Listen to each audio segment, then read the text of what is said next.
தெனாலிராமன் தினமும் மாலை 6 மணிக்கு காண தவறாதீர்கள். எல்ஐசி வெப்சைட்டுக்குள்ளே போக முயன்ற தமிழர்களுக்கு இன்று அதிர்ச்சி காத்திருந்தது. ஏன் அப்படின்னா, எல்ஐசி வெப்சைட் அப்படின்னு சொல்லி முதல்ல உள்ளே போட்டு போனால் எல்லாமே ஹிந்தியில் இருக்குது. சரி, மொழியாவது மாற்றி பார்த்துடலாம் அப்படின்னு சொல்லி மொழி எங்கே மாற்றுறதுன்னு பார்த்தா அந்த மொழி மாற்றுற ஆப்ஷனை பாஷான்னு ஹிந்தியில் எழுதியிருக்கு. அது உள்ளே போனால் தான் நம்ம ஆங்கிலத்தை தேர்வு செய்ய முடியும். முழுக்க முழுக்க ஹிந்தியில் இருந்தது. தமிழக அரசியல் தலைவர்கள்லாம் இதற்கு கடும் கண்டனத்தை தெரிவித்தார்கள். பிறகு ஹிந்தி மற்றும் ஆங்கிலத்தில் மாற்றப்பட்டது. தொழில்நுட்ப கோளாறு அப்படி காரணமாகத்தான் நடந்தது அப்படின்னு சொல்லி எல்ஐசி சொல்லியிருக்காங்க. பொதுமக்கள் என்ன நினைக்கிறார்கள் பார்ப்போம்.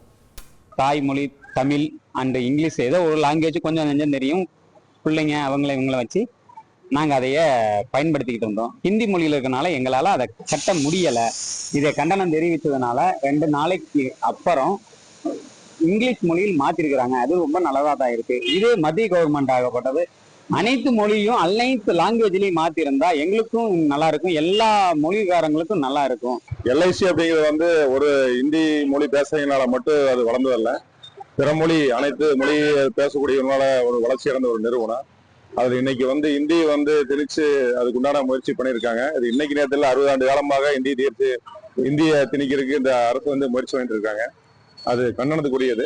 தமிழில் கொண்டு வர வேண்டும் என்கின்ற ஒரு கோரிக்கையை நாங்கள் வைத்து கொண்டிருந்தாலும் கூட இன்றைக்கு ஆங்கிலத்தையும் எடுத்துவிட்டு இந்தியை மட்டுமே முதன்மை மொழியாக கொண்டு வந்திருப்பது கண்டிக்கத்தக்க செயல். இந்தி திணிப்பை தொடர்ச்சியாக நடத்தி கொண்டே இருக்கிறது. எல்ஐசி இந்தியாவில் இணையதளத்தில் இன்றைக்கி ஹிந்தி மொழியில் மாற்றியிருக்காங்க அந்த வெப்சைட் எல்லாமே. இது மிக பெரும் கண்டனத்திற்குரியது.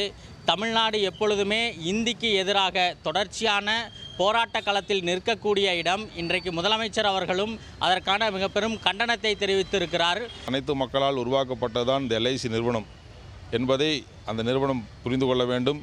இந்தியாவினுடைய பன்முகத்தன்மையை சிதைக்கக்கூடிய வகையிலே எல்ஐசி நிறுவனம் ஈடுபட்டதை வன்மையாக கண்டிக்கின்றோம். தற்போது மீண்டும் அவர்கள் ஆங்கிலத்துக்கு அந்த இணையதளத்தை மாற்றியுள்ளார்கள். இந்த எதிர்ப்புகள்லாம் வந்ததுக்கு பிறகு ஏன் இந்த அவசர புத்தியில் இது போன்ற செயல்களில் ஈடுபடுகிறீர்கள் என்பதை நாங்கள் கேட்டுக்கொள்கின்றோம். இந்த மாதிரி பொதுமக்களுக்கு நிறைய பேர் படித்தவங்க இருக்காங்க, படிக்காதவங்க இருக்காங்க. படிக்கிற 2ஆம் கிளாஸ் தான் போயிருக்கேன். என் பையனுக்கு சொல்லி வெப்சைட்டில் உள்ளே போனால் இந்த மாதிரி ஹிந்தியில் இது பண்ணுறாங்க.